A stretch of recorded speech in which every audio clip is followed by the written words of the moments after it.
I was at church, and they have this bulletin board in my church that's meant for church stuff, but I saw that some guy was advertising his DJ business on the bulletin board, so I decided to text him and mess with his head. Because I figured Jesus wouldn't want you to sell stuff at church, and I asked myself, what would Jesus do? I'm a good Christian. So, if you don't mind, I want to read the text messages that I sent him.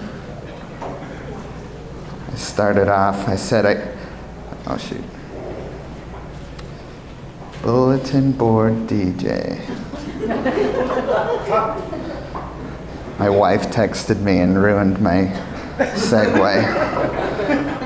I said, I heard you do DJing. I'm planning on having a funeral. Do you do funerals?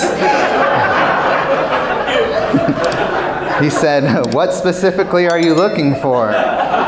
Are you wanting music to be played after, or is this during? I wrote, during and after.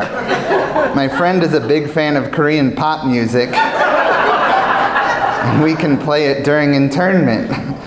He said, so this will just be background music you're wanting played?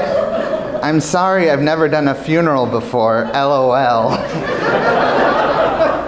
I said, not background music. You'll be the main focus.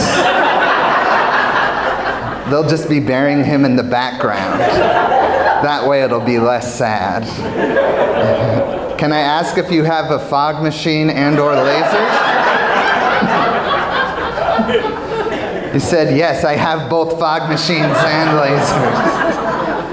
Where would this be located? I said, the State Street Cemetery. I'm not sure when, though. You know how leukemia is, LOL.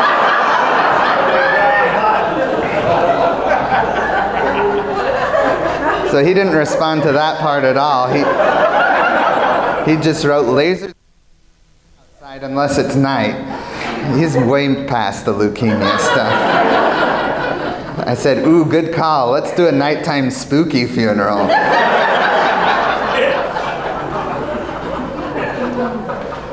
I said, also, is your deposit refundable just in case he beats this leukemia stuff?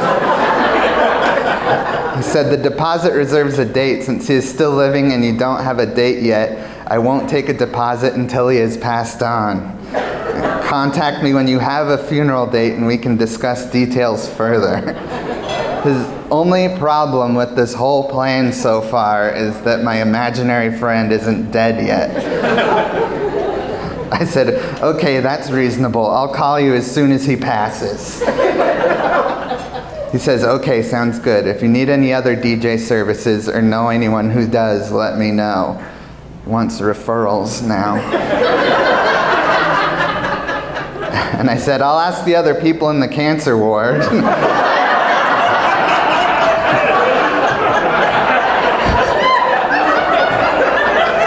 They're all goners and love K-pop.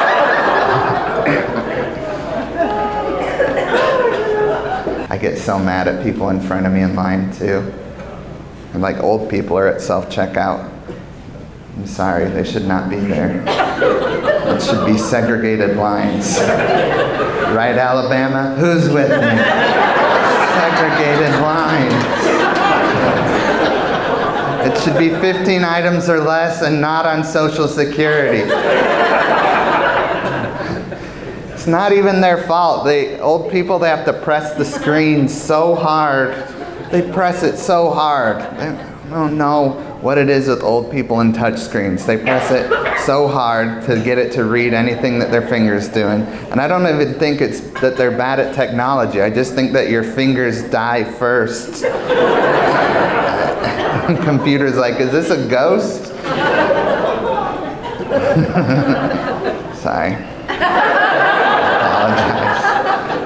Apologize to anyone here who knows anyone with dead fingers or has dead fingers. I don't have a beef with old people. I do sometimes disagree with things they say. Like, I've gotten so much heat, my generation has, for participation trophies over the years. And, right? And there's things to be said against it, but I think if you have a problem with participation trophies, you should not get a headstone when you die.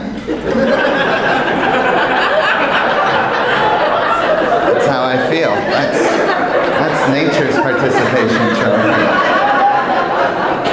We just put you in an unmarked grave. And we're like, it doesn't mean as much if we give them to everyone.